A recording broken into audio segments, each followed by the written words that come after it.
Family. Traditionally defined as a two-parent unit in society rearing children. But we all know that family is so much more than that. I would argue that the true definition of family is a group of people who support and love each other. People you can confide in and trust. This class and these students have become a family. They have worked tirelessly throughout the year to not only hone their public speaking skills, improving eye contact and tone and pace, but so much more than that. We have laughed and cried together, and I could not have asked for a better family to spend time with every day. I will miss these kids next year, especially all my seniors. As we have become a family, once I finish up here on the stage, the students are going to be running the rest of the show. They have each written an introduction for a peer, and they will be introducing them as we proceed. However, before we get to that, I have the privilege, the honor, I would say, of introducing the first speaker of the event, Jordan Calhoun. Jordan is creative, thoughtful, witty, and best of all, kind. Whenever she speaks, you cannot help but smile and be left a better person and in a better mood for listening. It has been a true gift, to work with and get to know Jordan this year. Ladies and gentlemen, Jordan Calhoun.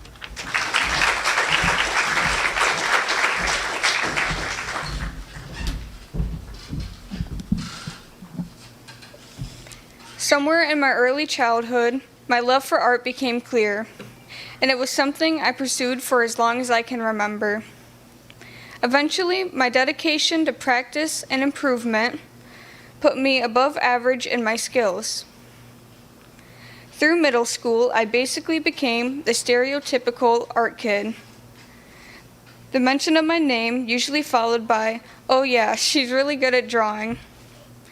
By the time I got to high school, there was a large shift. My skill, though undeniable, felt like it wasn't enough. As I continued my cartoon styles and I studied them to replicate it in my own art, I started to feel like I was falling behind my classmates as they pursued realism.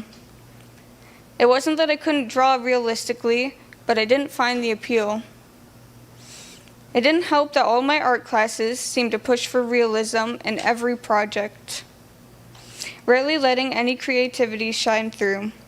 I felt discouraged, as if my art would always pale in comparison to my classmates at this rate, but something changed. Once I got over the idea that my art needed to fit this certain criteria, is when I felt like my art truly thrived.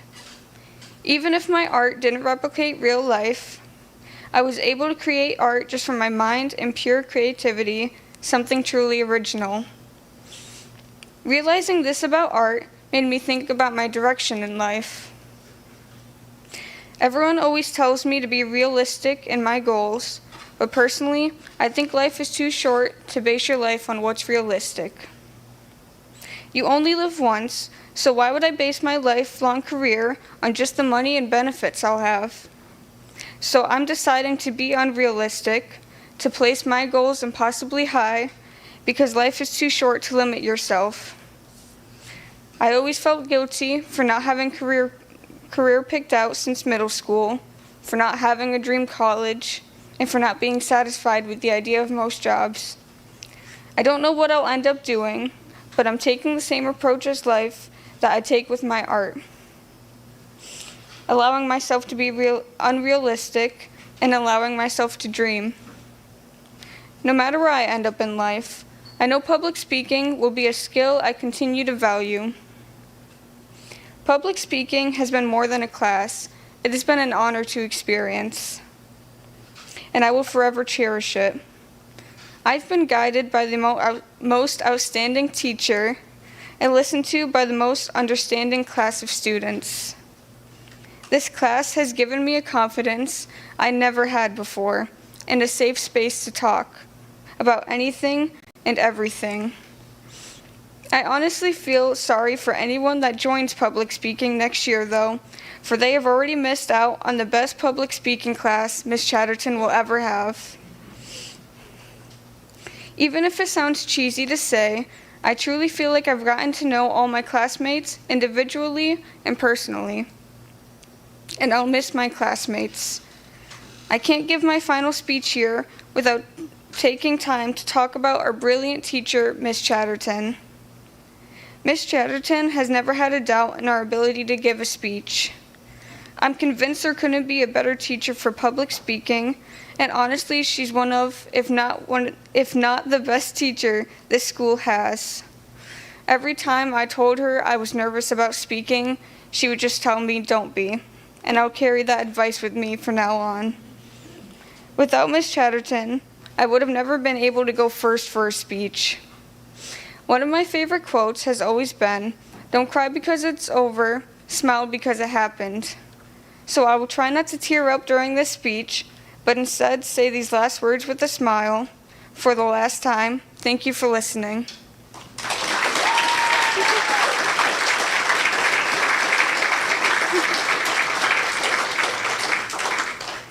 Next up is Evan Atot speaking.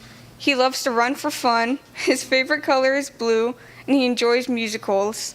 But more importantly, he's overall an amazing individual who cares endlessly for his friends. It's been an honor getting to know him.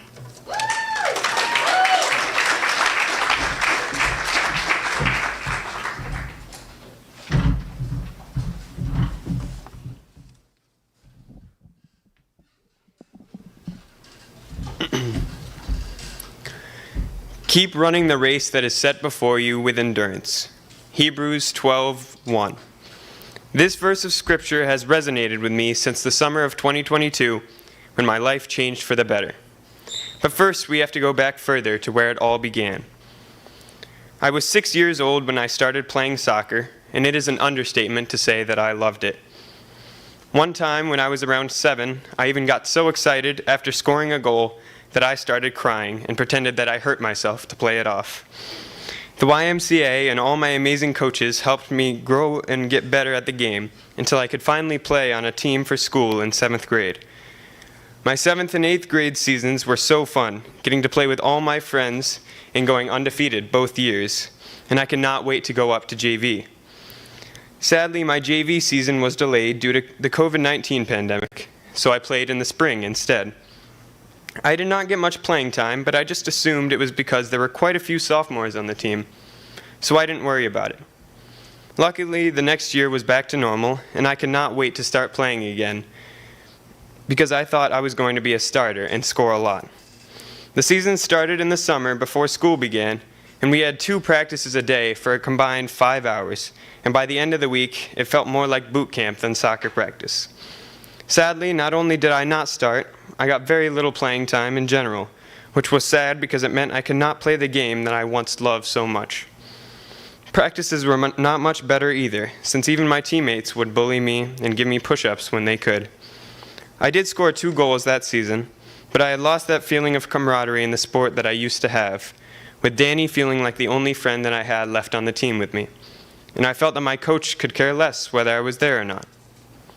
The summer leading up to the next year was very tough for me because I, for the first time in my whole life, did not look forward to playing soccer, the sport that was at one point my entire personality.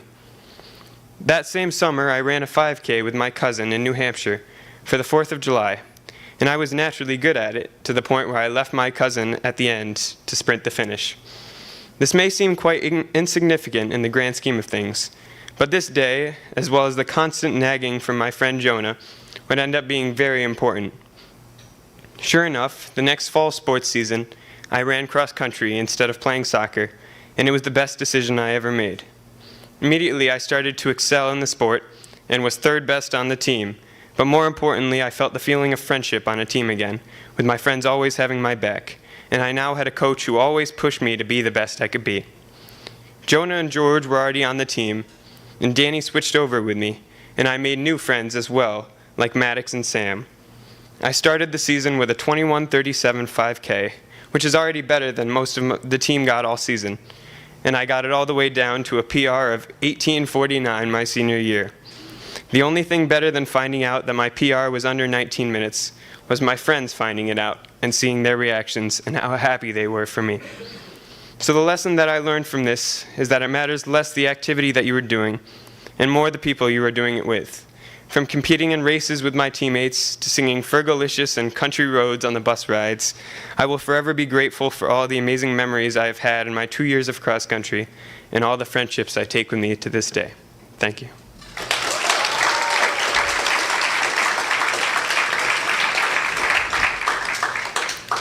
Next up is Annette Gould. Annette is a senior and will be graduating in approximately 18 days. Some of her favorite hobbies are doing music, skipping school, and being a D1 hater of the French horn section in wind ensemble. So now here is Annette and her final speech.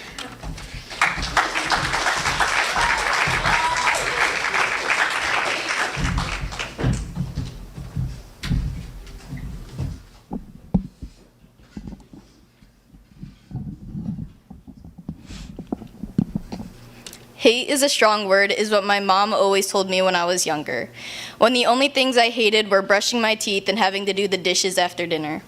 She said it again when I started getting older, when I'd fight with my sisters and hate them for 2 seconds before we'd make up again.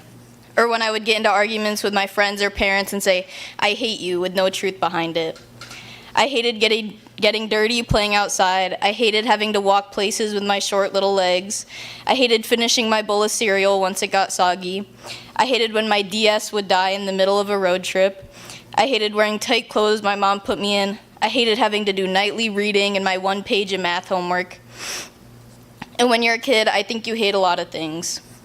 When you're a kid, you hate a lot of things because you don't know any other word to describe your feelings. And all the things I claimed I hated as a kid are now classified as inconveniences more than anything. As I got older, though, I stopped hating these routine annoyances and started hating people's actions and the way they treated me and what made them act that way. I hated when my friends would leave me out, or when my grandma would yell at me, or when my teachers gave me a bad grade. I hated alcohol because of the way it made my dad act, and I hated when he'd take out his hatred on me. Addiction has been a problem in my family rooting long before even my parents were born. I always swore I would never be like that. I would look down at people who were addicts. How could you let yourself live like that? How could you let a substance dictate your whole life? How could you let it ruin your life, your family, and your kids? I hated addicts because they had taken over my family. My dad and mom were no longer my parents, and I saw them as strangers. I hated how much they affected my older sister when we were younger. I hated seeing her struggle. I hated depression and depressed people. I hated watching people waste their life away, especially my own family. I hated everything about the people I once loved so deeply. But what do you do when you become the thing you hate? I started losing motivation to do anything. I started sleeping all the time. I would go days without talking to my family or even anyone, because I hated the way I talked, the way I acted, the way I laughed, the way I carried myself. I hated everything about myself. I couldn't look at myself in the mirror without feeling an overwhelming sense of sadness. And I hated this feeling, and when you hate the way you are, you try to find a way to cope with that. And what has my family done for generations to cope with their feelings? I hated smoking. I hated sitting in my dad's room with smoke being blown in my face. I hated when my older sister got into it. I hated how it changed her. I hated how she became a completely different person. Someone who started arguments, someone who only cared about herself. And when I started smoking, I hated how I became the exact same way. I hated how I started losing friends. I hated how I started losing myself. When you smoke, though, nothing is better than being high, so that's all you want to do. I hated when I drank for the first time and it made me feel alive. I hated that I started using alcohol to cope with the other issues in my life, because that was the thing I always hated. When people would cope with their issues with alcohol and drugs. I hated how it made people act, and now I was doing the exact same thing, and I hated how it made me feel. I hated how the things I had always hated became the things I loved doing the most. And I hated myself more because of that. And not only because I was doing the things I always looked down upon people for doing, but because I couldn't stop either. I couldn't be helped. It's hard to understand the struggle someone else is going through within their own head. I tried over and over to explain what I was going through to my friends and family, but I could never find the right words. Hate is a strong word, but hate comes from misunderstanding. You don't know why they did that to you or why that happened to you, and people hate the unknown. And as I've grown up, a lot of my hate has turned into love because the lessons I've learned from these hatreds have allowed me to understand. I love my family and my friends. I love listening to my best friends, Andrea and Adori, tell me what's going on with them because I love giving advice. I love listening to music and watching movies. I love drawing and playing CDs on my stereo, even when my dad yells at me to turn it down. I love going to the beach and getting sunburnt. I love my sisters for being by my side, and I love how much I argue with them because I love laughing with them 2 seconds later. And I love all the minor inconveniences in my life. I love how understanding and caring I am, and I love how much love I have for the people I care about. And I would love to end this speech with a piece of advice. Everyone makes mistakes and everyone has a story. While hating is easy, hate can destroy you. Love and allowing yourself to truly understand others is the only way to succeed in your life. Thank you.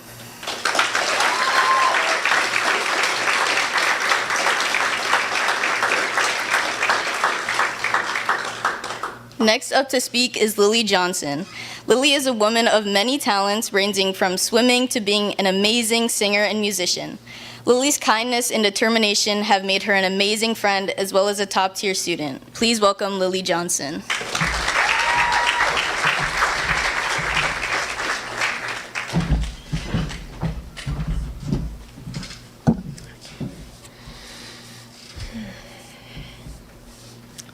Lily, look at you. You did it. You survived your high school years. You encountered so many opportunities, highs and lows, and learning experiences. I can't believe you got through it all. But how did you make it? How did you not let all the obstacles get in the way of your growth? What did you do to succeed and flourish into a better version of yourself? Dear freshman Lily, yes, the time has come. I'm going to graduate soon. High school is coming to an end. I can't describe how bittersweet this truly is. A lot has happened since 2020, new friendships, loss of old bonds, mental health issues, and more. But one thing I have learned is that the obstacles you face, whether it be good or bad, are what make you grow. You can never think that the complications are always negative because of the final outcome that happens in the future. As a freshman, I started in a COVID year of hybrid learning, and I was home for 3 days and at school for 2. There were minimal people in my classes, making it hard to make new friendships, but it helped me build the ones I already had.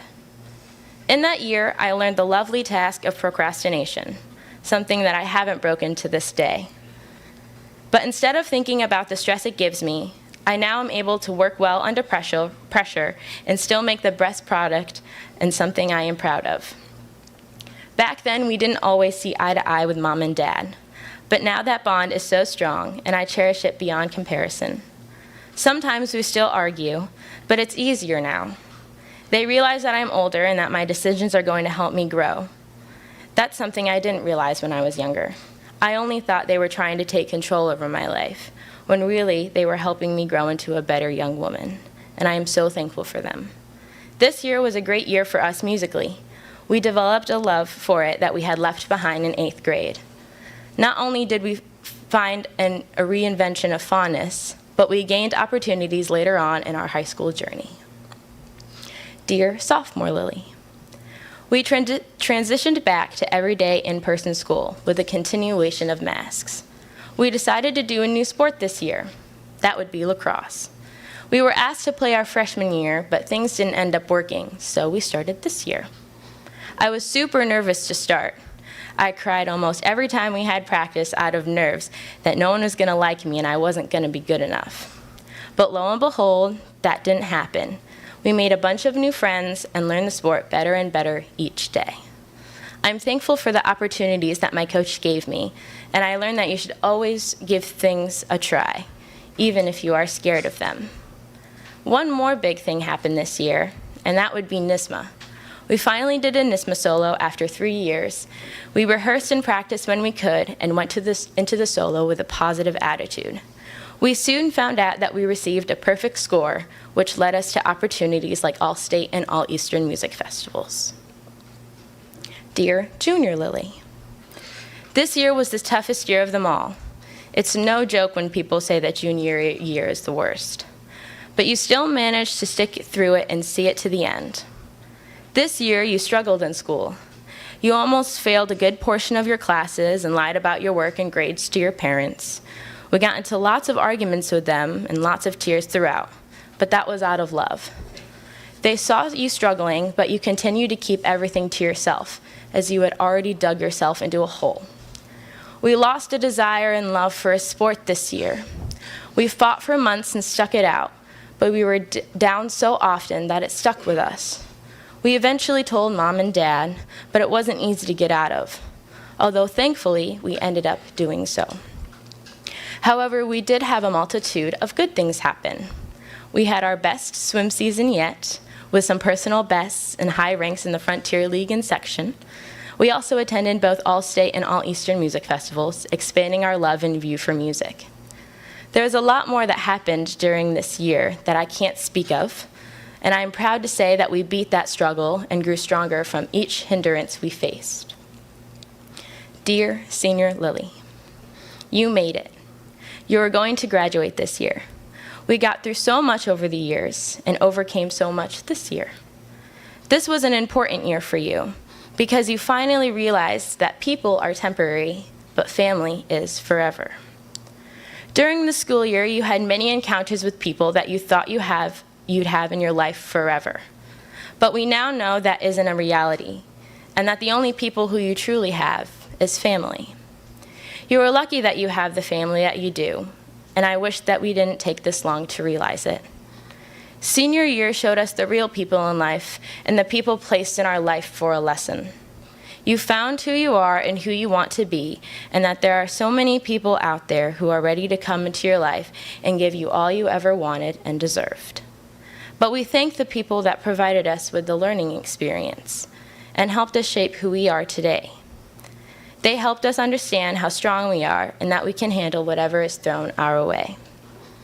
Our high school experience was made up of 73 meets, 69 games, 5 Frontier Leagues, 5 sectional championships, 8 concerts, 3 school dances, 2 pep rallies, 100 new friendships, friend loss, depression, failing grades, arguments, stress, and anxiety. But I wouldn't trade any of it. Thank you.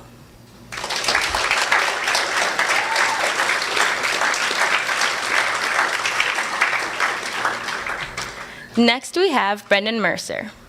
Brendan transferred to Watertown this year from IHC. He has grown so much this year as a public speaker, and his smile and joy brings happiness to all around him. He has one of the best music tastes I know and a great energy. Thank you.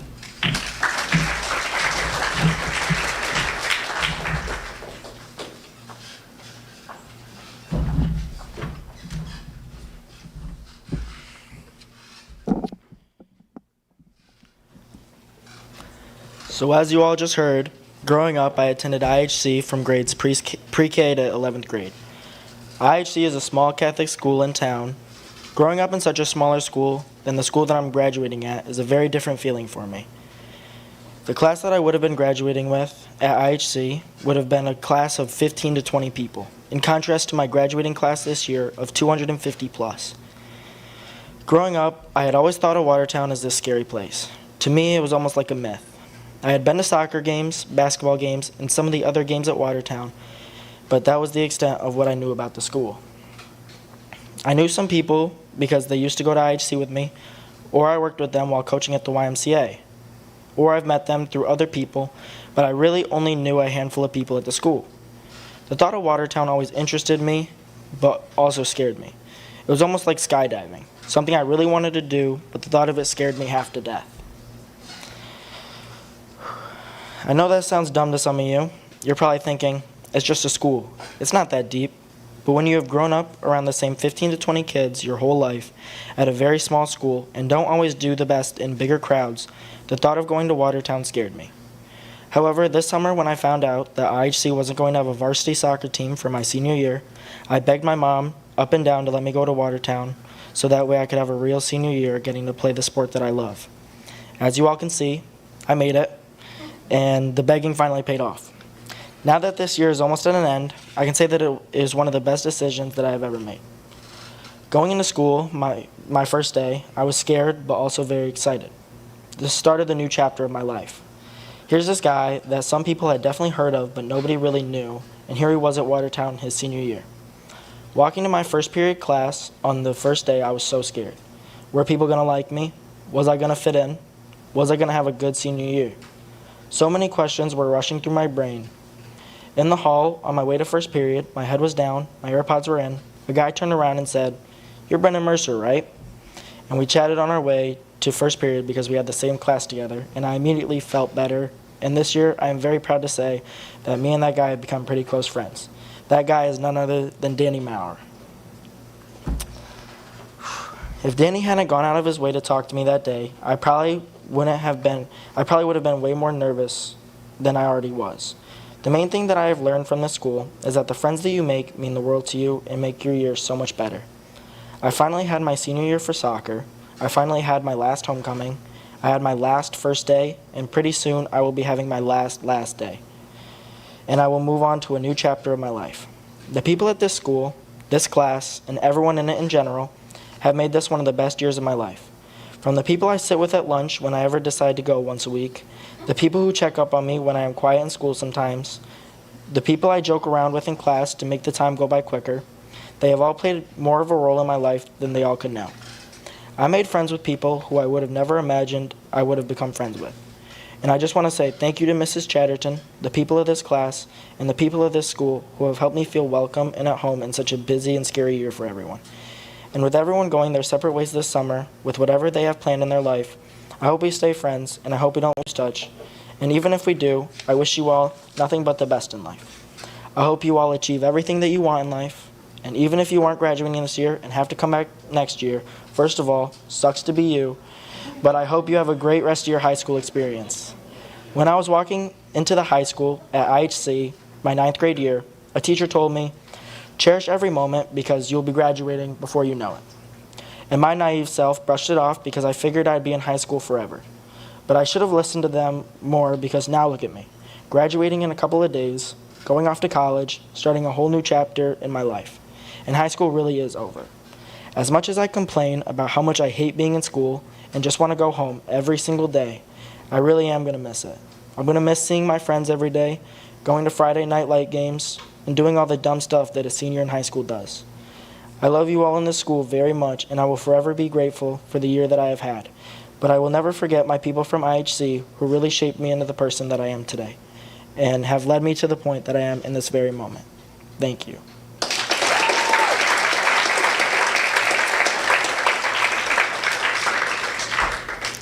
Our next speaker is someone that I have got the pleasure to learn a lot about this year.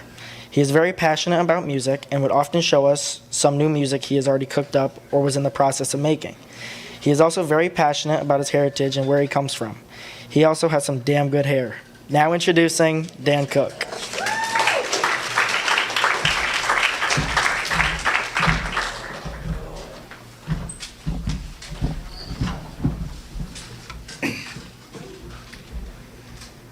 Life.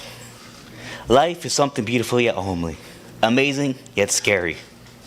Life is something you all share. Life is something you all have to face. Life is life. And it's something you all have to face even in death. Now, you may be asking, why is he talking about life? Well, it's because the topic of all our speeches, whether intentionally or not, including mine. Today, I'll be talking about my life and the effects it had on others and on me. It started at my birth. My birth was a weird one. I was born as a C-section, and as soon as I was born, the only thing my mom was a Coke. Oh, and I guess would see me too, but anyways, my birth was the happiest day of both my mom and my father's life, and was the first day to experience this so-called life. And the first thing I did was cry like a baby. Since that day, I've affected a lot of people and always wanted for anyone to have at least a happier day after talking to me. The only problem with that was I was shy. I used to be boxed and never talk to people unless they talked to me because I was afraid that I could negatively affect them. But because of this class, I'm no longer scared of talking to people because you show me even when I do mess up, our moods never went down. If anything, they risen because of me. I still remember my first speech being about me and how all of you, whether forcefully or not, were interested in, well, me. I was scared of being in front of a bunch of people I didn't know too well, and to show you my greatest passion, which is music, that I would think most people wouldn't like because, it's from a video game, you can really hear it. But you proved me wrong. That was the first time I showed my music to someone that was my family and friends. And you loved it. That was something I didn't expect. I knew you wouldn't say anything meaningful or harm, but I knew I didn't expect praise or anything from that. That was my first taste of what I do that at least make people happy, no matter what. So after that, I decided to push my speech a little bit more and talk something most people didn't know or care about, which was Doom. Which, aside, they just released a new Doom coming here soon, so I'm excited for that. I thought the speech would be the speech that people would be about because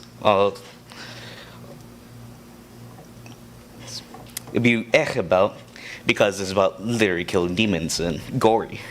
But you all seem to like it, even for being a video game and kind of gory at that. But you still enjoyed it. After that, it fully clicked. I don't be afraid anymore about speaking, and people are interested in what I have to say. But I still close myself anyway. Even though I knew you would listen to me, I would still keep quiet, and I would smack myself and ask me, why would I keep doing this? Why would I stay quiet when I really like to talk? I would just sit in my spot and say mostly nothing during the period where I would look forward to every day and would be happy to talk to other people. I still ask myself this question, and I still can't find my answer. I used to think, oh, it's because I'm scared. But it's not it, because I want to be in this class still, if that was the case. It's now the end of the year, and I'm still here, not wanting to let go. Wishing things would stay the same forever, but it doesn't. It took me so long to write the speech, literally like a week ago I finished this. And I think the reason why is because if I finished it, I'll be meaning to myself it's the end. I know, and I really mean, I always will remember that this year will be the best year I've had at school ever.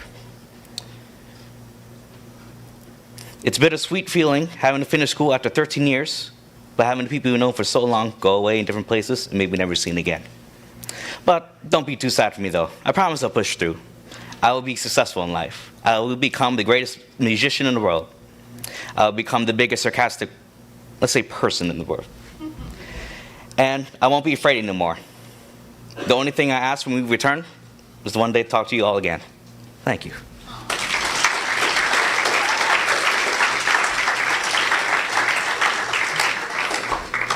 Next up is Jada. She is one of the most lovable, eccentric person that we all know. And I'm sure she would do well in the comedy setting just fine, even though she is fair sleepy. So, have a hand for Jada.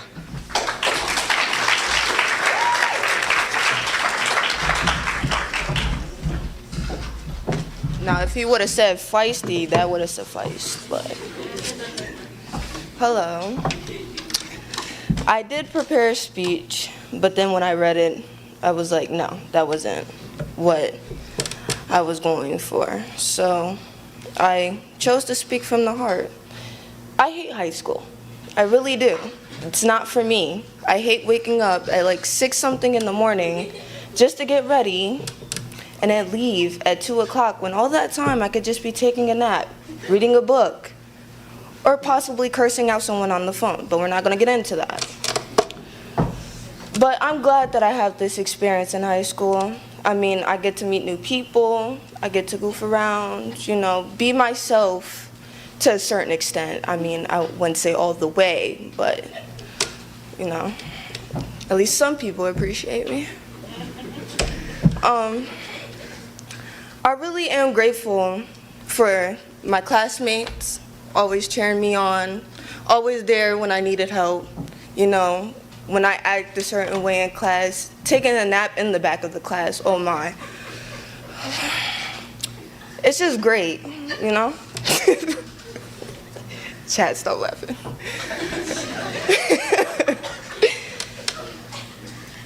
I really do. I appreciate Annette. You know, she's been my A1 since I've been here. I mean, we didn't really start talking until the end, and we really got to know each other during the class. But the more I got to know her, the more ideas I had, and the more I found out about myself and what kind of person I could become, and the more I could embrace talent that I never knew I had in me. So I really am grateful for having her be there for me. I mean, we wouldn't have long talks or discussions like she would her friends, but I'm glad she would cheer me on and tell me that some of my speeches are not that great. But I mean, hey, I love the honesty, and I'm glad that we got through it. I love Sydney. Oh, Sydney, you're such a doll, you know. There's a lot of things I would like to say, but it's not okay for right now. But she is heaven sent. She is God sent. She is a brave soul. I'm glad when I walk into the classroom, I can joke and talk my mind and, sorry, I'm nervous. It was hot. I could speak my mind and know that I would not be judged in any way, shape, or form when I walk into the classroom. I'm grateful for Chatty. Bleed, you know? They call me Death Row in the classroom, but we're not going to talk about our street names. But I'm grateful for Chatty also because being a teacher for years is a hard task to handle, especially different personalities, different emotions, different people that walk into the classroom. You don't really know how to handle certain situations at certain times, or the case may be. But I'm glad that when students walk into the classroom and they see Chatty, they feel comfortable. I feel comfortable around her, and I'm proud to say that I had an amazing experience in public speaking. Now, the rest of the classes I can't really tell you about because they're not for me, but public speaking, I would say I would take it again. If I had a chance to take it again, I would, and I would take it over and over again because that class, I can proudly say, I became Jada Marie Nellens in that class. Thank you. Stop making me blush.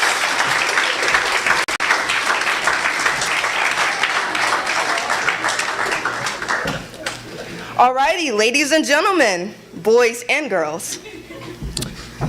Now you will hear from the man of wisdom and of power and fame from this very high school. Woo! Nothing will shame his name. Bennett Pearson. I said your name wrong, but sorry.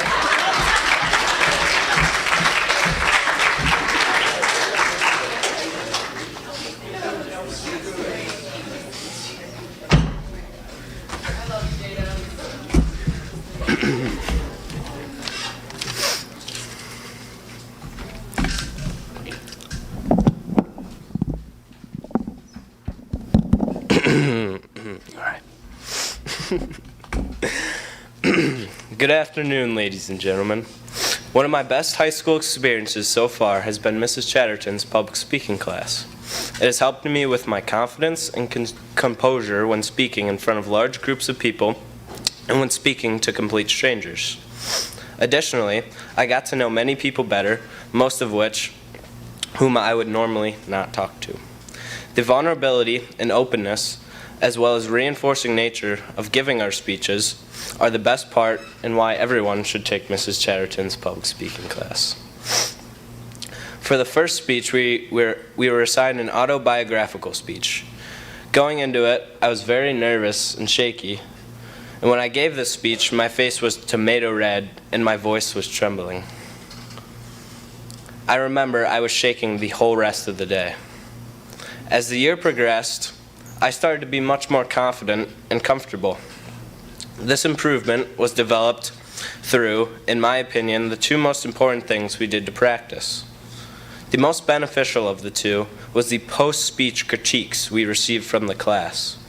After every speech, we stayed up in the front of the room and we received speech critiques from the class. These responses are given by your classmates and include both things you need to work on and things you did well. In addition to these critiques, we also practice speeches called pop topics. Pop topic days were always the most fun, and they really helped improve your confidence. When giving a pop topic speech, you would draw a random word out of a hat, and you would then give a 2-minute speech about that word without preparation and without a script. I quickly became very confident when giving the pop topics, and when you can be confident without a script, you can be very confident with one. These methods of improvement have helped both my confidence when speaking and confidence overall, as well as making the class super fun. Mrs. Chatterton's public speaking class has also helped me get to know and feel comfortable around people I may never have interacted with before this class. Many speech topics were not always humorous or super exciting, and were oftentimes deep and personal. These speeches helped me get to know my schoolmates better and branch out into the population of the school. I made many new acquaintances and met people I will never forget. Finally, and most importantly, Mrs. Chatterton's speaking class is fun. She's an excellent teacher and always makes the class very enjoyable. These speeches almost always had at least one humorous adaptation, and the laughter always filled the room. We had holiday parties, game days, and fun speech topics. The entire class was enjoyable, and I had plenty of friends. We made plenty of memories, and there were always good times to be had, and I will always remember it. Thank you.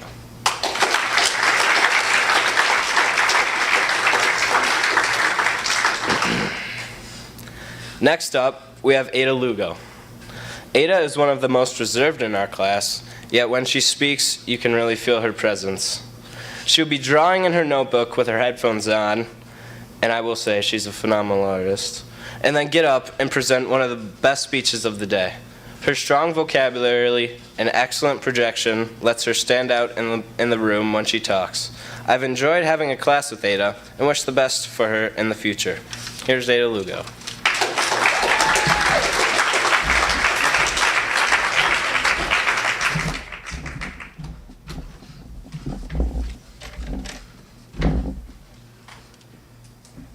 When I think of what got me through my high school years, sorry, I forgot to adjust this. I consider teachers and friends, however, they aren't what got me here. Through the long nights of Chromebook mishaps and essays that make me question if I want to be alive or not, there is one thing that got me through it all: my music. I guarantee that about 75% of my time here at WHS was spent with headphones blasting at least some kind of song. Today, I will be talking about one specific artist that I have been a fan of since even before my high school years, along with one of their albums that I feel I can relate to. Pierce the Veil is a Hispanic band featuring Vic Fuentes, Tony Perry, and Jaime Preciado. They started all the way back in 2006 in San Diego, California. Currently, they have released 5 albums. However, I will be talking about their most recent album, The Jaws of Life. This album was released in February 2023 and consists of 10 tracks, some examples being Death of an Executioner, Emergency Contact, and Damn the Man, Save the Empire. The name Jaws of Life originated from a tool used by emergency responders to get trapped people out of their vehicles after they had been in an accident. The first track of the album is titled Death of an Executioner, which deals with topics of perfectionism and the anxiety that comes along with it. Personally, I've always been a perfectionist, whenever it has to do with my school assignments or even the way I present myself to others. Throughout the entirety of this song, and honestly the album, cars are often used as a metaphor. More specifically, this track describes a car chase, portraying the feeling of anxiety that comes from being watched and chased. The line, "Headlights on your back tonight," demonstrates those people who constantly seek to judge you, which I know we see a lot of at WHS. Another line, "Hold my breath and drive," can be interpreted as someone concentrating on not slipping up while still pursuing. As I said, in high school, I feel that there are always people praying for your downfall. I feel that it's become more common for people to be unsupportive of others, and this is disappointing. I've experienced it from a wide range of people, from complete strangers to even those I've considered friends. To combat this track also mentions cutting off from the negative, judgmental people. The track itself, or the title itself, Death of an Executioner, is ironic because it's killing those who kill. Those who drag you down, the lyric, "Kill the weight, now we're fast," describes how things get easier once you are no longer surrounded by these negative people. My final words for this song are, if you yourself are experiencing a judgmental crowd of people, find a new crowd. Surrounding yourself with kind and supportive people will be much more beneficial than a group who are plotting for your downfall. The next song I'd like to talk about is the name of the album, The Jaws of Life. This will be the last song I analyze for time's sake, yet I feel this one is one of the more important songs of the album.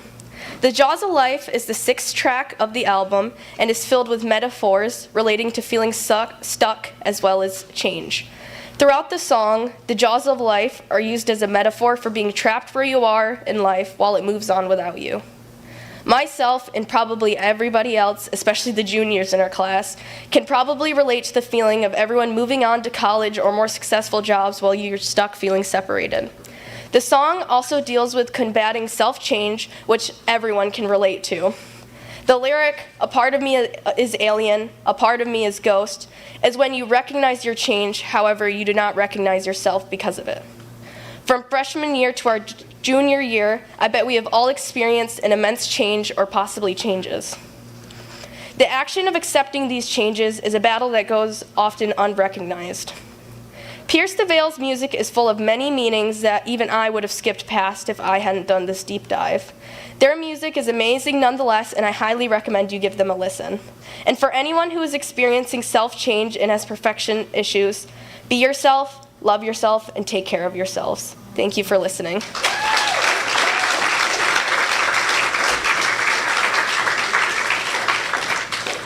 Next up, we have an incredibly strong speaker to finish off the first half. He is an EMT who puts his time towards saving the lives of people in his community. Please welcome up Connor LeClaire.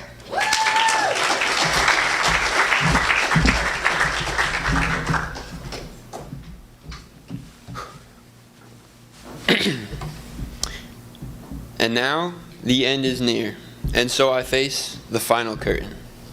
If I was forced to pick one song to sum up my high school experience, Frank Sinatra's My Way would be the song I'd choose. From the first time I entered those doors, all of those years back, so much has changed. Like most, I've racked up many core memories during our transition to adulthood, and we've all had some good laughs, and I'm pretty sure we've all had some good cries over the years. Unfortunately, we are reaching the end of our journey together.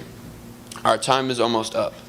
So as we gather here today to mark the end of our senior year, I find myself filled with a mix of emotions: pride, fear, and excitement for our future. Regrets. I've had a few, but then again, too few to mention. Sinatra was a better man than me because I've had plenty. An example being my sophomore year, my very first year in high school, if you will. I wanted to make a great first impression, and I thought I'd succeed in that by wearing the same Tampa Bay Tom Brady jersey day in and day out, literally for the whole year. That would quickly become the only thing I was known for, and I would also find out it wasn't as cool as I thought, and people only knew me because they'd be making fun of the jersey. But I already committed to it, and I couldn't switch up now. Luckily, by junior year, I took everyone's advice and I dropped it. There were times, I'm sure you knew, when I bit off more than I could chew. Based off the jersey, I'm sure you could tell I'm a pretty big football fan. I had a long and pretty unsuccessful football career over these past few years. Even though I weighed about the same as the football and I had the hands made out of butter, I was convinced I was going to be the next Tom Brady, Calvin Johnson, Deion Sanders, Ray Lewis hybrid. But after my very first JV practice, I could tell I was definitely not that. In fact, I was quite the opposite, being told by both players and coaches I was not an athlete. At first, it crushed me, and to this day it still does. But just because I didn't have the skill or the build of a professional athlete, I sure did have the ego of one. I was I was always tempting the linemen and always trash talking the crash out players.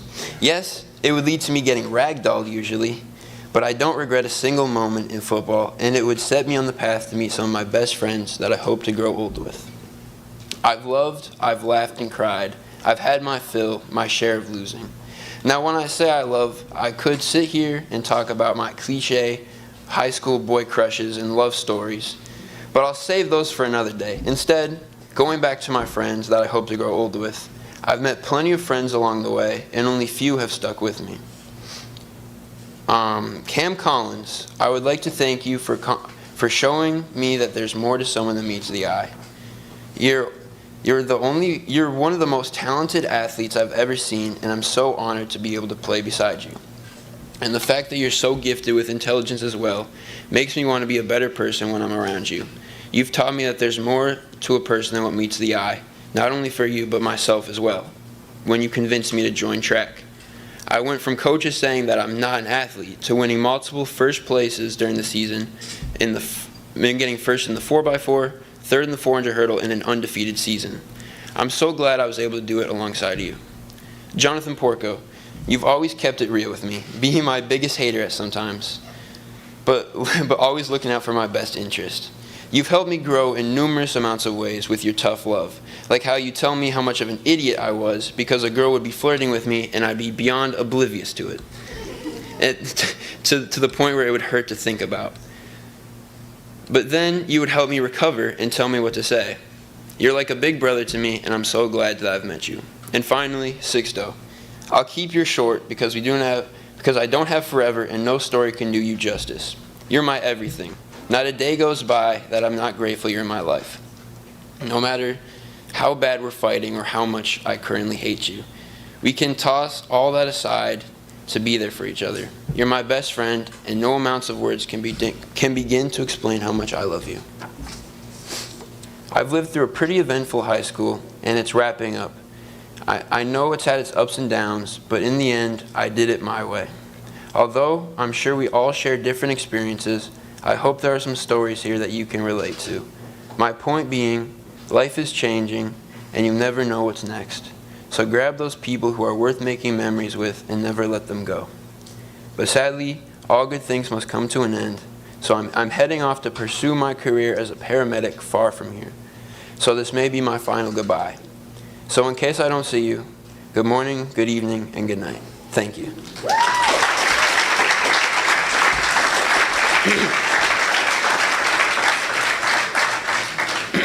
Now, ladies and gentlemen, this is the end of our first half of speeches, so please take 15 minutes of a break. 10, my fault, 10, not 15, and enjoy some refreshments in the meantime.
Excuse me?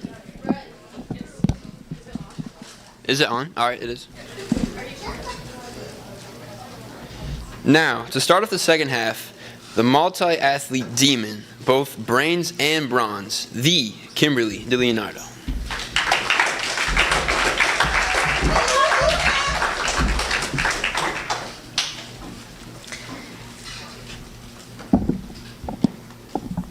Thank you, Watertown High School. Thank you for sports. Thank you for snow days. Thank you for gym class, but most importantly, thank you for introducing me to so many amazing people. So for this speech, I would like to recognize the people that have helped me throughout my senior year the most. Firstly, I would like to thank the woman that has me up here sweating.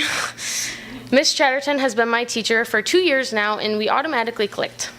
I started going to her class every day, 7th period last year, to eat lunch and talk about the daily drama. If there was none, we all bothered Miss Chatterton by pitching stress balls at each other in her classroom. Although I love to drive Miss Chatterton nuts, I love how much she cared about my well-being. It is very rare to have a teacher that has so much interest in every single one of her students. She is a teacher you are always excited to see. You are an inspiration to all your peers. Thank you for always being there and hearing me rant about the unnecessary things and helping me overcome them. Secondly, I would like to thank Coach Peters. Mr. Peters has been my coach since 4th grade, and he has been my teacher for 2 years. He is the definition of a baseball dad. He loves taking dry swings in the hallway, loves getting his workout in, doing push-ups in his classroom, and he loves making you late to class because we're talking about last night's game. He is a coach you don't forget. However, Coach Peters is a coach that wants it just as bad as you do, maybe even more. Playing softball this year was not a guarantee whatsoever, but he never let me think I wouldn't see the field this spring. I am beyond grateful for all the time and energy you have invested in me. I would not be able to accomplish the things I did this season without your guidance. Thank you for being an amazing coach and role model. And Mrs. Peters, I want to say thank you for the love and support I have received from you over the past few years. You are a great softball mom, and you take the most amazing pictures. You adore every single one of us on the softball team, and we couldn't be more appreciative. I did very much enjoy my swim season with you. The moment when you beat your time or qualify for sectionals can't compare to anything else. Thank you for absolutely everything you have done for me, especially when it comes to my injury. I appreciate you more than you'll ever understand. Coach C, where do I even start? Ugh.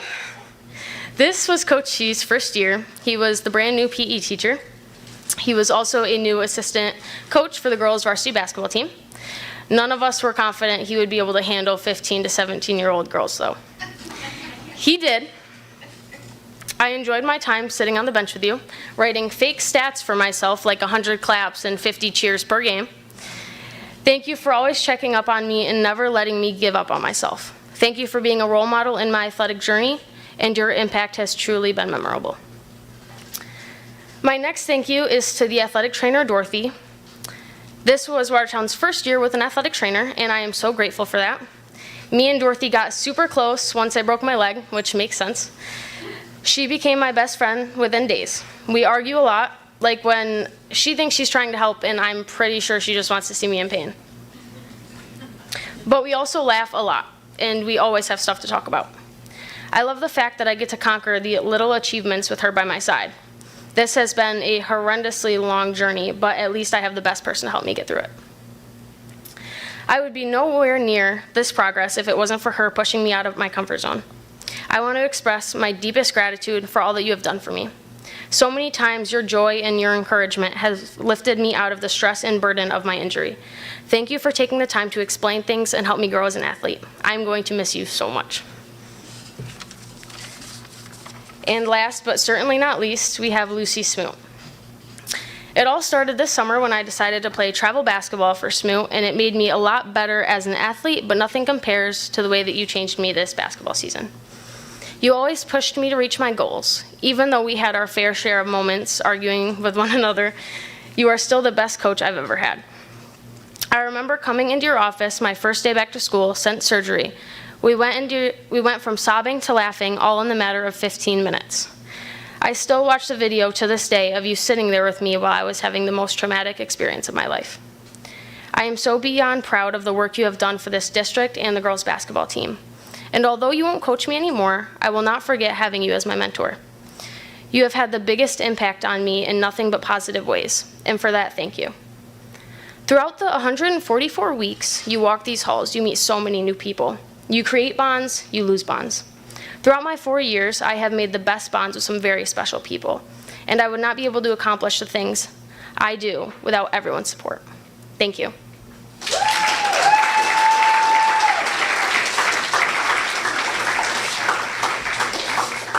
I am very pleased to introduce our next speaker of the evening, Stanley Charles, or better known as Stan. Stan plays soccer. He never takes his AirPods out. He has the best sense of humor. Stan is a person you look forward to seeing when you walk into class. Although he hates speaking in class, he never fails to impress us with his speech writing and delivery. Welcome, Stan.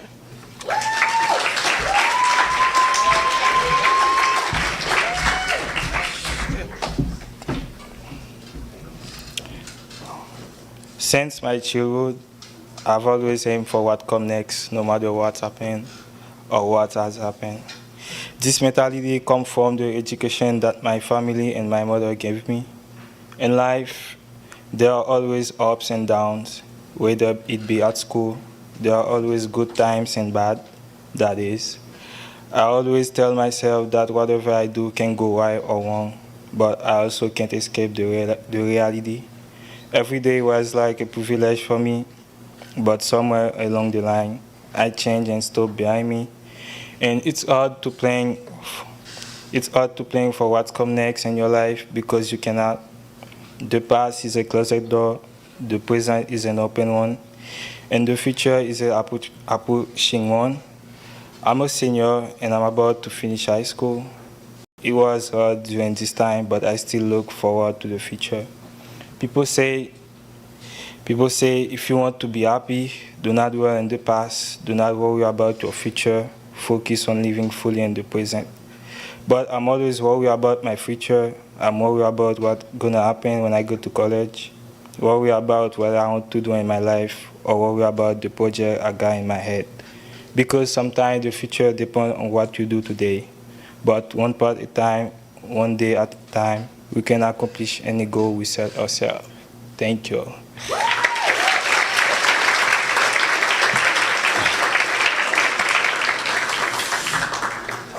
Next up, it's Finley Swaz.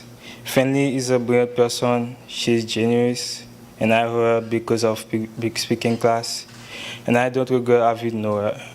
What I like most about Fin is that she has a wonderful talent for finding original solutions to difficult situations.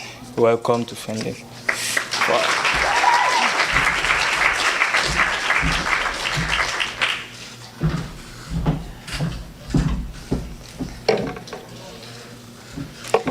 I could stand up here today and tell you all the bad and hurt that has happened in my life in which it made me who I am. I could tell you all the times I've looked at myself and hated who is standing in front of me in my reflection. I could tell you the people who have hurt me most. I could tell you the nights where I stayed up all night depicting every piece of myself. I could tell you the amount of times where I've sat in a room with an individual where we tried to figure out what was wrong with me. I could tell you the times where I've lost the most important people to me, but I won't. I look around me and I look into the eyes of individuals who have the whole world lying on their chest. Some mother out there is burying their child. Some wife just said their last words to their husband. Some teenager is out there spending their last breath on their bathroom floor wondering why it had to end this way. Some child is dying tonight because they haven't eaten in weeks. These are the types of scenarios that when you hear on the news, your heart drops. These are the cases we try to prevent in life. I then hear stories of those who have done horrible, unimaginable things, and their excuse is, I had a hard life. I'm here today to tell you none of that matters. No one is coming to save you. We live in a world where every man is for themselves. There comes a point in your life where you can either take what has happened to you and make sure you never have that life again, or you can sit and dwell without moving forward. I choose to take the pain, take the hurt, take the bad and the ugly, and make sure it's worth something. I've learned to not feel so sorry for myself. As I'm crying that I'm not good enough, or I miss the people who have left my life, I think about that mother, that wife, that teenager, and that child. There was a time in my life where all I could do was feel sorry for myself. I then opened my eyes to the world around me and decided that's not the type of person I wanted to be. I don't want to look around at my life at the age of 50 and wonder where my whole life went. I don't want regrets.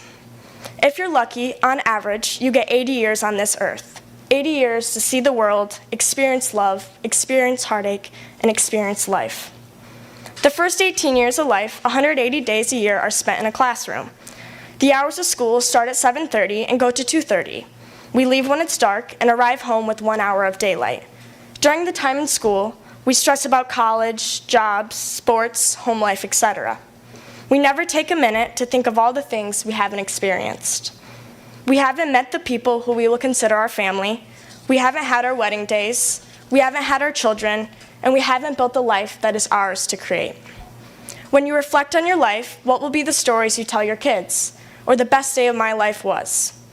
Those discussions will include all the moments that have yet to happen.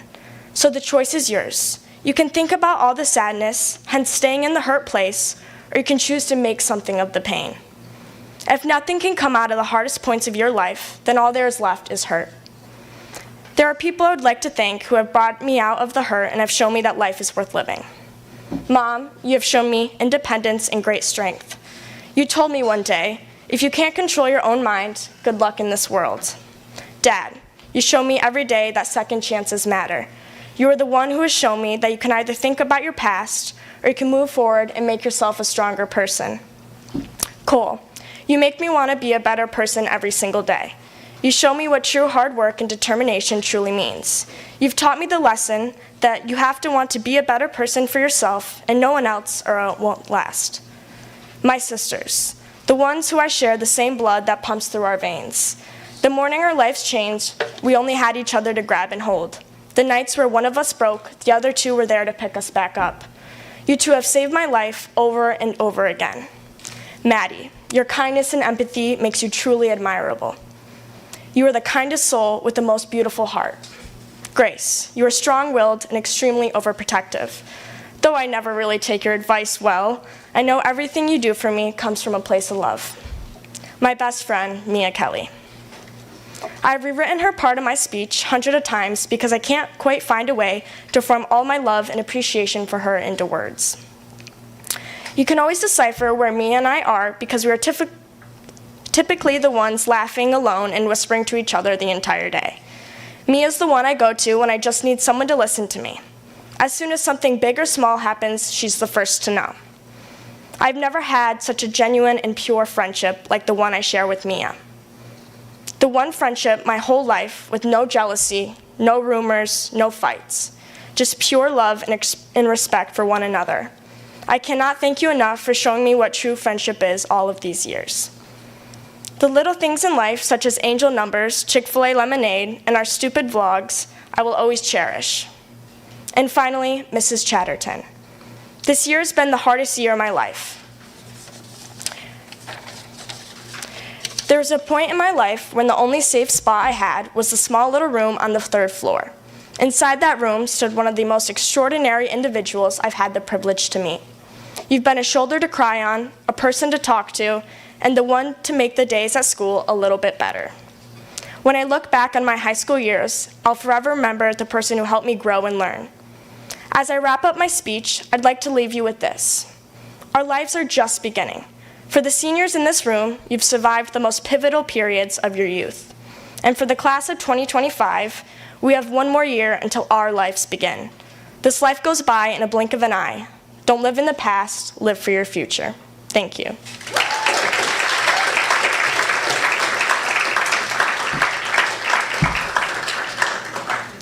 I have the privilege to introduce George Weir.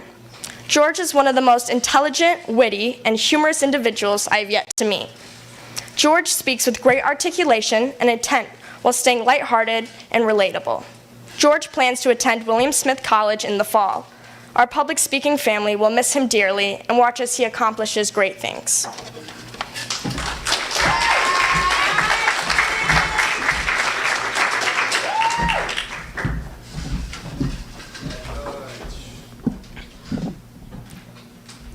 Hello, everybody. Never mind. Dear audience, I have a rhetorical question to ask myself. What do we all love? Food. Food is dope and is uniquely part of our culture, with movies like Ratatouille and songs like Cheeseburger in Paradise. Rest in peace, Jimmy Buffett. With how necessary food is to us, it is natural that the school should serve lunch. However, it being free is just plain old altruism. Unfortunately, it has become some sort of sport in our school to demean the delicious school lunch that it offers. I am here to take apart the narrative that Watertown school lunch is bad by any means by ranking the top 5 meals. Before we begin, however, I would like to extend a heartfelt thank you to the cafeteria workers that serve our amazing lunch. You are all so good at your jobs. Without any further ado, at number 5, we have French toast sticks. Although this might be one of the hotter takes on the menu, French toast sticks just work. 5 pieces of French toast, 3 crispy hash browns, and a pudgy sausage offer enough variety to please most, and the carton of maple syrup is just a thoughtful gesture. If I were to criticize the French toast sticks at all, it would be that once the syrup sinks into the French toast, they kind of become like soggy and gross. At number 4 is mashed potato bowl. A healthy mound of mashed potatoes adorned with popcorn chicken and gravy. Sign me up. Each blessed day we have mashed potato bowl is a day to celebrate. There's not much more really to say about mashed potato bowl, but a slight criticism is the super dry whole wheat roll. While I am strongly in favor of buying from local farmers, a Hawaiian roll would shoot this to the top 3. When I was making this list, I had several factors to weigh in my mind: flavor, taste, quality of ingredients, amount of food in each meal, and variety. Number 3 has the most variety in the menu. The Cyclone Sampler offers a feast of chicken strips, tater tots, long breadstick, dense pizza log, and a cup of marinara sauce. If you don't like 2 things, there's enough other options that you don't go hungry. The Cyclone Sampler, really good. Number 2 might be a hot take for some. I completely understand how some people would have this at 1. If this was a lunch popularity contest, this would win. However, this isn't a lunch popularity contest. This is my own list. At number 2, we have Bosco sticks. I know, I get it. They are great. I love Bosco sticks. I believe they're a flawless school lunch. There's nothing wrong with them at all, other than they're gone too fast because I already ate them. The only reason I have them at 2 is because I love number 1 more. Speaking of number 1, let's go ahead and finish this list. I'll give you a hint about this last one. It has mashed potatoes and comes from an unclean animal.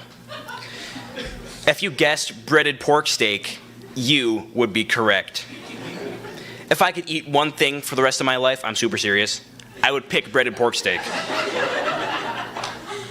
Even if the title of the meal doesn't really make a whole lot of sense, like a pork steak, you really haven't lived until you've cut the meat in half and put the mashed potatoes between them like a reverse sandwich smothered in gravy. If every day we have mashed potato bowl is a day to celebrate, every day we have breaded pork steak is a day to double celebrate. This concludes my speech. Thank you.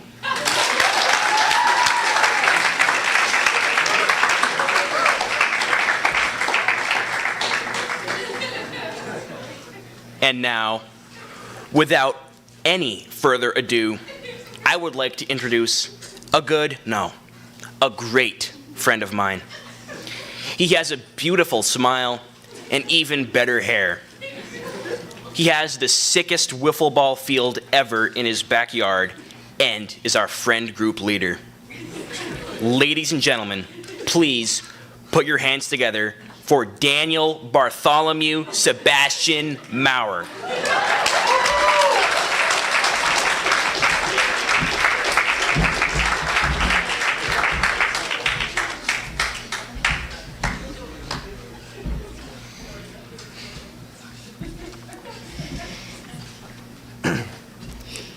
$720 days, 5,020 hours, 6,480 class periods. I could go on and on, but I don't need to, because all the students and parents in this room know that we spend a lot of time in high school.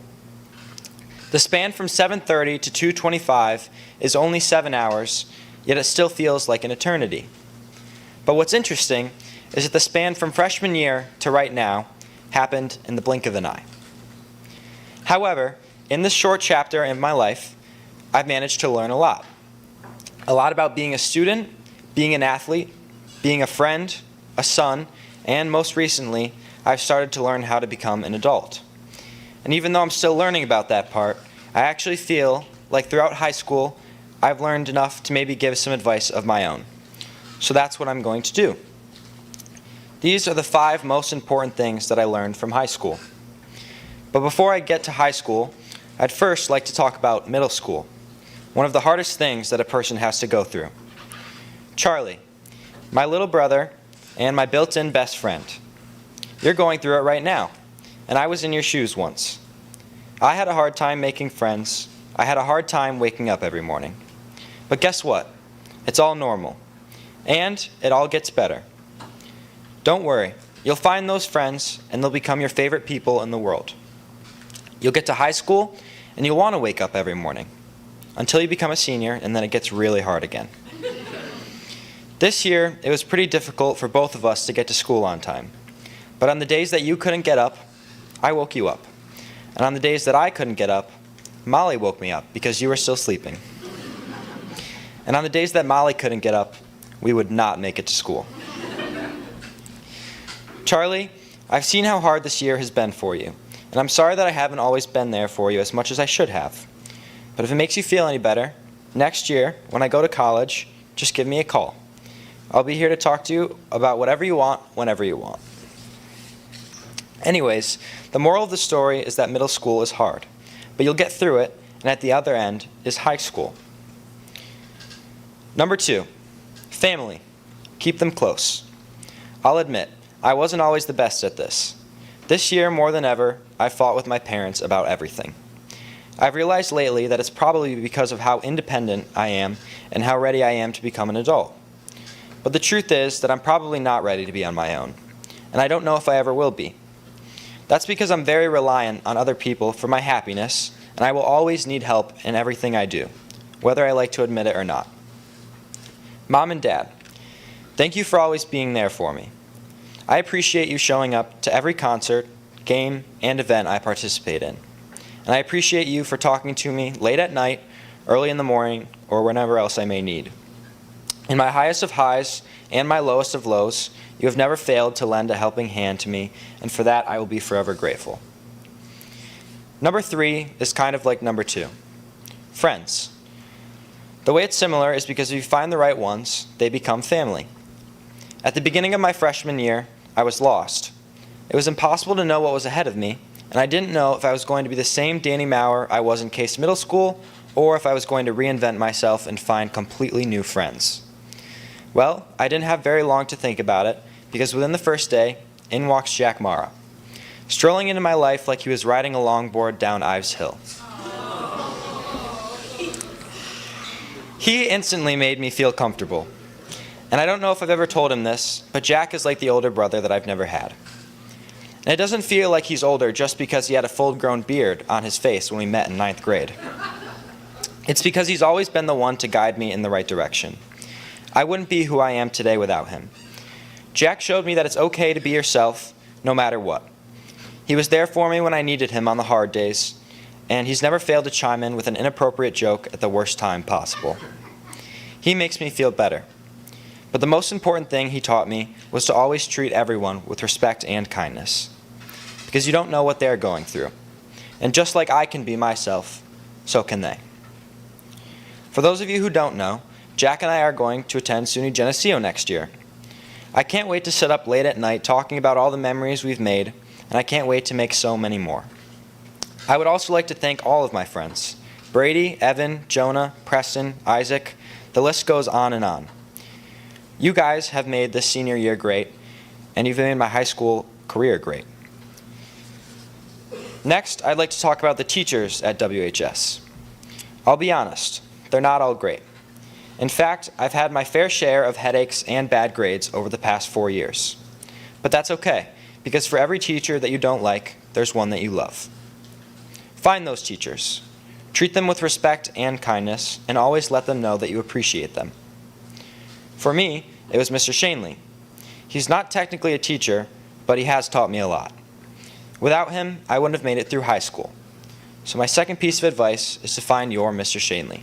It will help a lot. Last but not least, my fifth point. It's the little things. After 4 years, you collect a lot of experiences and accomplishments. And don't get me wrong, I'll still remember the big moments.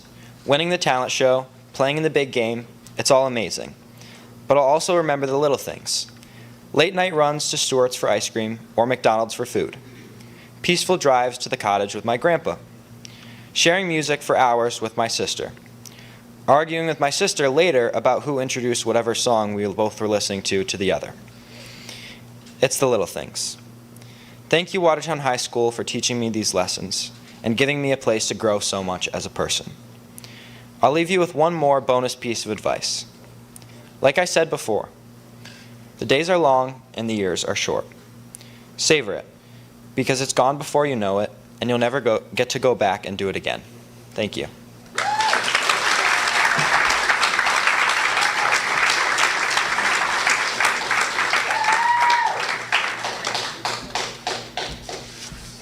Our next speaker is Sydney Manarina. She's a senior this year, and next year she will be attending Jefferson Community College to study liberal arts. Sydney and I have been friends since 6th grade, and I can personally say that she is one of the kindest, most caring people I've ever met. She has grown so much this year as a public speaker, and I hope you all enjoy her final speech.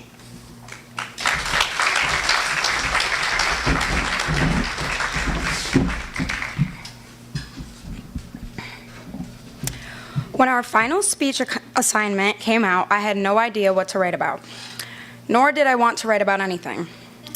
When people used to quote about having senioritis, I didn't think anything of it. I just thought it was an excuse for their laziness. This is not the case at all. These past couple months, school has made me miserable. I can't even remember the last time I was on time to school, was here every day for a full week, or haven't cried when I got frustrated on an assignment. When I was at this point of the speech, I didn't know what else to write about. I was trying to think of the good things that happened when I was here. Ms. Chatterton recommended I should write something like, even though I can't wait to walk across the stage, there are some things I will miss. After I wrote that sentence, I sat there for 10 minutes trying to think of what I will miss. And unfortunately, I came up with nothing. It was a struggle to conjure up positive moments and memories, but then I remembered those few good things about high school that were enjoyable, such as Ms. Chatterton's public speaking class. I have public speaking 5th period from 1st to 4th period, from 5th period, and from 1st to 4th, knowing I will be going to her classroom is what gets me through it. I had Ms. Chatterton for English as a junior, and from then on, her classroom has always been a safe space for me. Next would have to be the best part of high school. It was going to see Miss Reynolds. In the beginning of the school year, all I did was stress about college and my future. I felt lost and didn't know where to begin with the process. Miss Reynolds offered to help me with applying places, research I wanted to do, and just any questions I had in general. It meant so much to me that she did that, and I feel I never showed her that. So this is me telling you all how amazing she is, and I hope you all have a Miss Reynolds in your life. So thank you, and have a good day.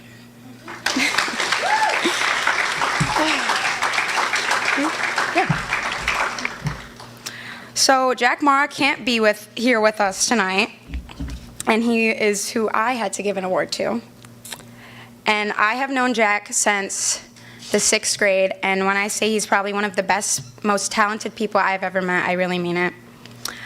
When Jack walks in the room, he lights the whole thing up. Yeah, thanks. Have a good one. So, yes, Jack is at home listening. He was in, as Sydney said, he was in an accident over the weekend. He is okay.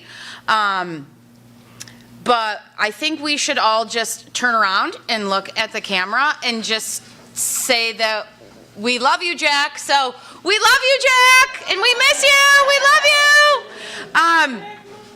So before we hear from our final speaker, Danny is going to come back up and just say something on Jack's behalf since he can't be here.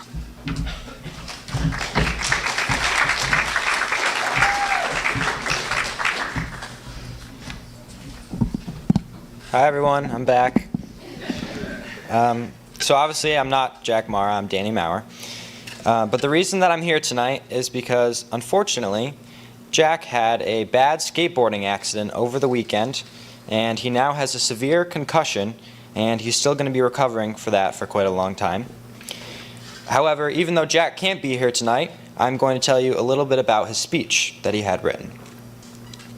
The first person he would like to thank is Mrs. Chatterton for always giving him a space to feel valued and heard, both as a person and a student. He would also like to thank Mrs. Wisherath for doing the same and helping him grow so much as a musician over the last 4 years. He would like to thank Mr. Shanley for always giving him a smile and words of wisdom every day, no matter how late Jack was for school. Mr. Shanley never failed to make Jack feel loved, and for that he will always be grateful. Lastly, Jack would like to thank his friends. He would like to thank Evan for hosting burning hot sleepovers in his room. He would like to thank Jonah for always being brutally honest with us, and he would like to thank Brady for asking ridiculous questions. He would also like to thank me for watching Spider-Man with him and bringing him on late-night McDonald's runs, which I will be doing a lot this summer since he has a concussion and he cannot drive for 3 months. Before I leave, I'd like to add a little something extra about Jack. Not only is he a great person, but he's a great public speaker. All year, he has made us laugh, smile, and cry, and often it happened in the same speech. One of our class's all-time favorites was his rendition of Barbie Girl, in which he read the entire song in the form of a speech, putting his own twist on every lyric. Jack has been a wonderful addition to our class this year, and everyone in the audience is truly missing out on the beautiful speech he had written. Again, Jack would like to thank everyone for the get well soon wishes, and he hopes the end of the year goes more smoothly for all of you than it did for him. Thank you.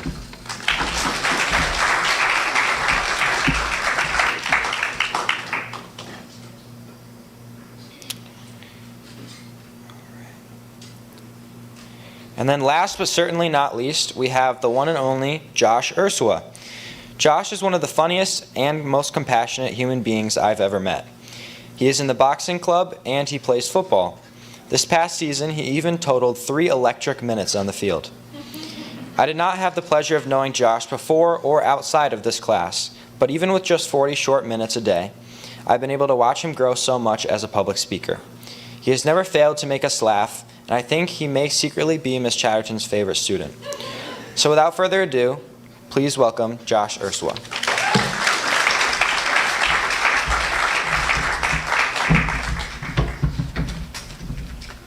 Thanks, Dan. Before I start speaking, may I just say it was my honor to hear all you give speeches this afternoon. And I just want you guys to know I'm going to miss them. But first, I'd like to thank our beloved teacher, Mrs. Chatterton, for being such a great educator and hostess. If everyone in this school taught like her, I would have had 100 in all my classes. But who I really want to talk about is my classmates.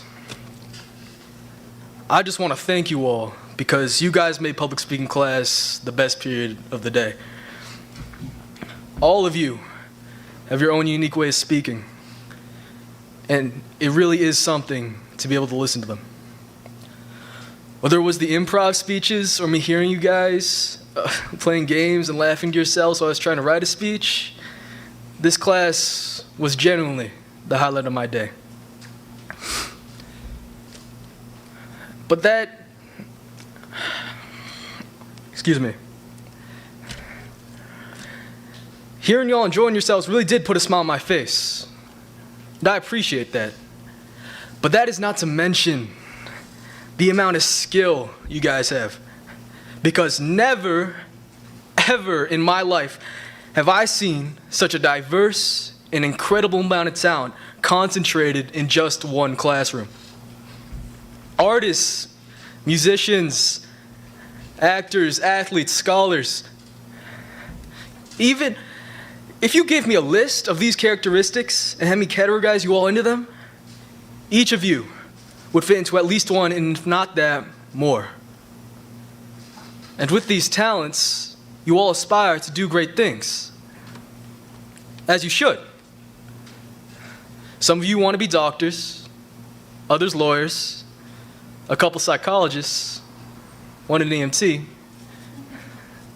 But some of you want what is probably the hardest, yet potentially the most fulfilling job you could ever have. Some of you just want a family they could call your own, you could tend to, love. But no matter what you want, I have no doubt in my mind that in our short time on this earth, your lives will be nothing short of remarkable. But that is not to say the path ahead will be easy, because it won't be. Your road will be long and hard. It'll be ridden with grief, guilt, and anger. Which is why it is so important for us to find people to rely on. And I know it's hard to trust people. I know better that we've all been through our fair share of hurt. But we cannot let these experiences change us for the worse. Because there are just about two things I have learned about my life, about our lives, from my short time here. The first is that pain is inevitable. That no matter how hard you try to avoid it, it'll find you, at least when you expect it. But the second is that you, my friends, have a choice.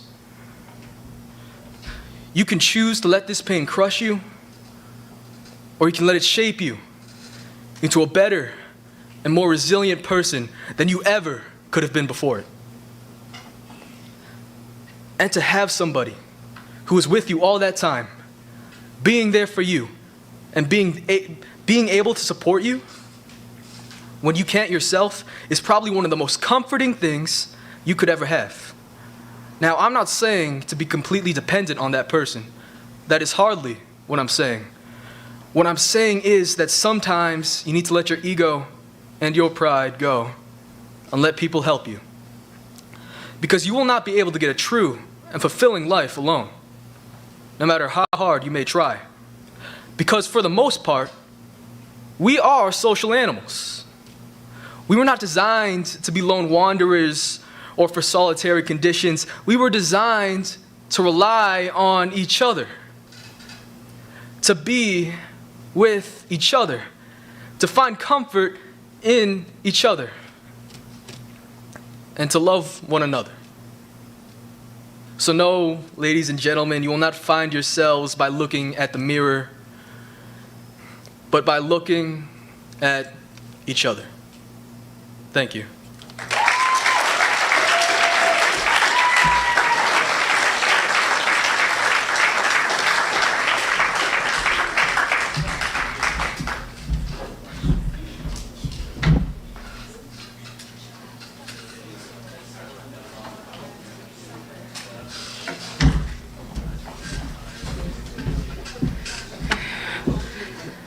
All right, that's it. Big round of applause for everyone. Woo!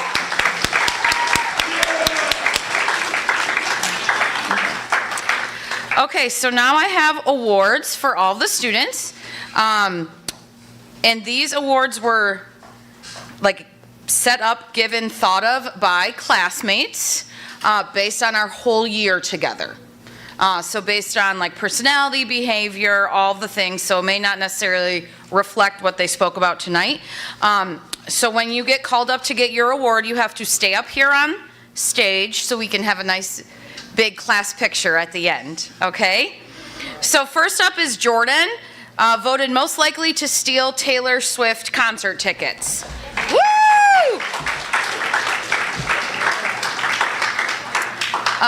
Now we have Evan being voted most genuine.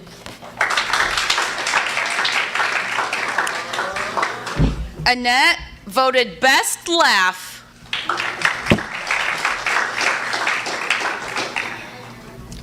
Lily voted most likely to cherish the relationships that count.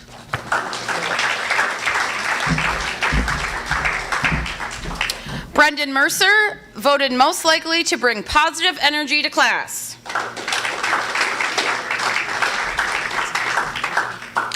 Dan voted most musical. Woo! Jada left, but she was voted most likely to be a famous comedic actress. I'm sure we're all shocked. Bennett voted most likely to be the chillest chill man in class. You're going to stay right there?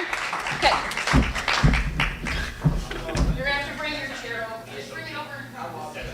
Okay. Chillest chill man. Ada voted most likely to win a Nobel Peace Prize. Connor voted most likely to save lives. Kim voted most likely to face challenges head on and overcome. Stan voted most improved. Woo! Finley voted most adventurous and well-spoken. I'm sure this one will shock you guys. George Weir voted most likely to make you laugh. Danny voted most consistent. Sydney voted most likely to offer the best and most truthful insights. Are you taking Jack's, Danny?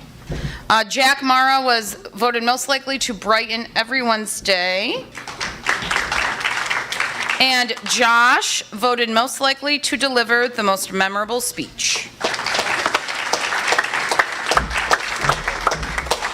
Okay. All right. You're going to have to move forward, and we're going to make two lines. One up and one down. One up and one down. I should open the back. You can sit right there, Brennan. I'm 6'5". Right in the middle. Wait, hold on. Danny, go in between me. Let's sit next to me. Dan, go to the... I feel like it's... Alright, here, I'll go over here. I'll go over here. It's like all the ladies in Bennett. And then keep them up here, Josh, like all the guys.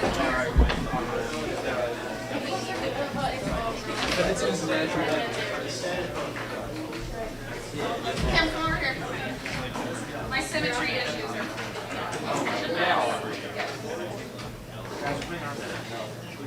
Okay. Ready? Right here for me. Oh yeah, you should put your awards up, yes. All right. You have to put it in the air. All right. Right here. Good, thank you.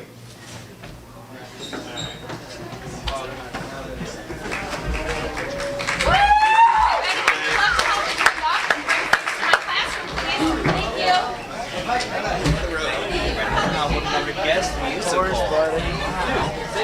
I never shown music. I don't know.